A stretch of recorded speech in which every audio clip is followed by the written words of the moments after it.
Hallelujah. उपवास भी रखते हो, हालेलुया, और झूठ भी बोल रहे हो। उपवास भी रखते हो, हालेलुया, और गाली भी दे रहे हो। उपवास भी रखते हो और दूसरे से हम चाली चुगली भी कर रहे हैं। उपवास भी रखते हैं और गलत काम कर, हम अपनी इच्छा को पहले पूरा कर रहे हैं, हालेलुया। तो उस चीज को उपवास जो है मेरे प्रियो, उसका उत्तर आपको नहीं मिलने वाला। उपवास रखना है तो आगे मैं बताऊंगा कैसे उपवास रखना, हालेलुया। बात को तो हम अपनी इच्छा को, अपनी आरजू को, अपनी तमन्ना को हम ना रखें, हालेलुया।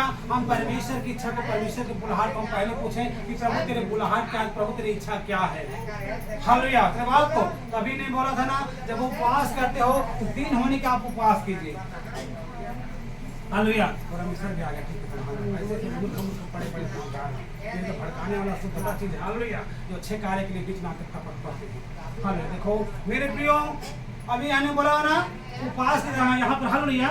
वे कहते हैं क्या कारण है कि हमने उपवास रखा तो तुमने हमारी सुनी नहीं। आज उपवास रख रहे हो तो आपको सुन क्यों नहीं रहा है, बताइए। इसी कारण कि आप अपनी इच्छा को पूरा कर रहे हो, हालेलुया।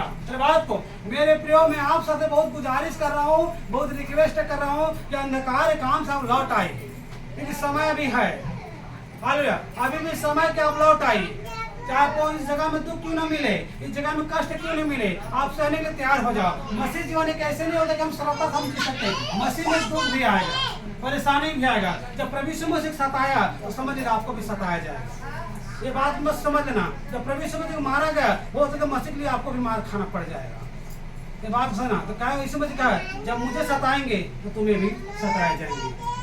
वो बोल दे, साफ साफ बोला, जब मुझे सताएंगे तो तुम्हें भी सताएंगे। वो तुमसे नहीं तो तुमसे पहले मुझसे बैर रखा है, इसलिए संसार तुमसे बैर रखता है, इसलिए बैर रखता है कि मैंने तुम्हें संसार में से मैंने तुम्हें चुन लिया है। आज आपको गांव को छोड़ते हैं, गांव से क्या आप लोग को हम नहीं उठेंगे, क्या कारण नहीं उठते जानते हो, इसलिए कि आप प्रभु को मानते हो, क्योंकि उसकी वो सत्य को सुन नहीं पाता। उसको दारू पीना अच्छा लगता है, पाप करना अच्छा लगता है, इसलिए वो सत्य को नहीं सुनना चाहता, हालेलुया। हम प्रभु यीशु मसीह को जब ऐसे आया था मेरे पूरे संसार में, तो प्रभु यीशु मसीह कोई पसंद नहीं किया था, हालेलुया। उसका ना तो कोई सुंदरता था, न तो हम उसके जाकर हम उसको निपटते, न उसे कोई रूप थे जो हम उसको चाहते, हालेलुया।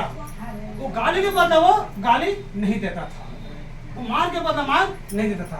तो जब उस परमेश्वर का मारा और कूटा पड़ा हुआ समझा, हालेलुया, जानते हो। तो जब उस परमेश्वर का मारे जानबूझकर और कूटे हैं। प्रभु यीशु मसीह जब मरा ना प्रियो, हालेलुया, तो प्रभु यीशु मसीह जब क्रूस में चढ़ा, तो जैसे कि भेड़ को जैसे काटते हैं हथियार से, वैसे प्रभु यीशु मसीह उन सब चीज को सह लिया, वो सह लिया।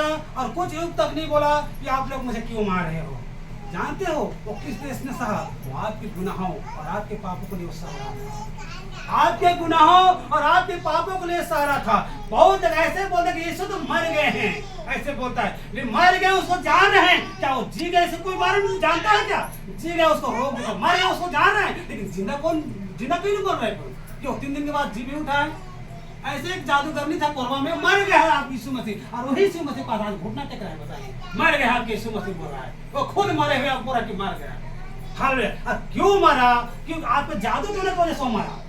ज्यादा बोलो तो जादू टोने आपके से मरा कि आप जादू टोना सीख रहे हो, आप शैतान के बस में चल रहे हो, इसीलिए उसको मारना पड़ा, आमीन। वो गाली सुनकर गाली नहीं देता था, हालेलुया। उसके ऊपर थूक भी गया, फिर वो भी पहुंच लिया। महात्मा गांधी ने जब बोला मेरे प्रियो, जब अंग्रेज को भगाने जब कोशिश किया, एक गाल को मारो दूसरे गाल को फेर दो, ये बाइबल से वचन चुराया था उसने, बाइबल से, बाइबल का वचन उसने वहां पर किया, तो अंग्रेज में भाग गया। एक गाल को मारो दूसरे गाल को फेर दो, ये वचन मत्ती में मिलता है, और इसी वचन को उसने महात्मा गांधी ने बोला था, और अंग्रेज को भगा दिया प्रभु के वचन के द्वारा से, हालेलुया। देखो उसके वचन में सामर्थ है मेरे प्रियो, हालेलुया। आगे हमें बाइबल बोलती है, सुनो तुम्हारे पास तो फल यह होता है कि तुम आपस में लड़ते और झगड़ते हो। जब उपवास रखते हो तो आप लड़ते भी और झगड़ते भी, हालेलुया। आप में पति पत्नी में या कोई भी चीज में आप हालेलुया मतभेद हो जाते हो। उपवास रखते, अभी मैंने बोला था ना, जब उपवास है तो आप अपनी इच्छा को पूरे करते हो, या तो लड़ते झगड़ते हो, या तो झूठ बोलते हो, या तो चोरी चुराते हो, या कुछ गलत काम करते हो। इसलिए इज़रा कहता है सबसे पहले अपने दिन होने को उपवास करो, तब मैं तेरी सुनूंगा।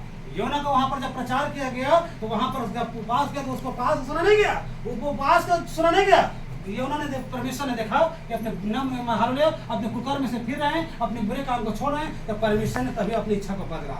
उपवास करने के अपने बुरे काम को उपवास में छोड़ना है। उस चीज के लिए आपको देखो वहाँ निनिवे के देश पूरा हर एक लोग हर उपवास भी किया और अपने बुरे काम को भी छोड़ा, तब परमेश्वर ने अपनी इच्छा को बदला।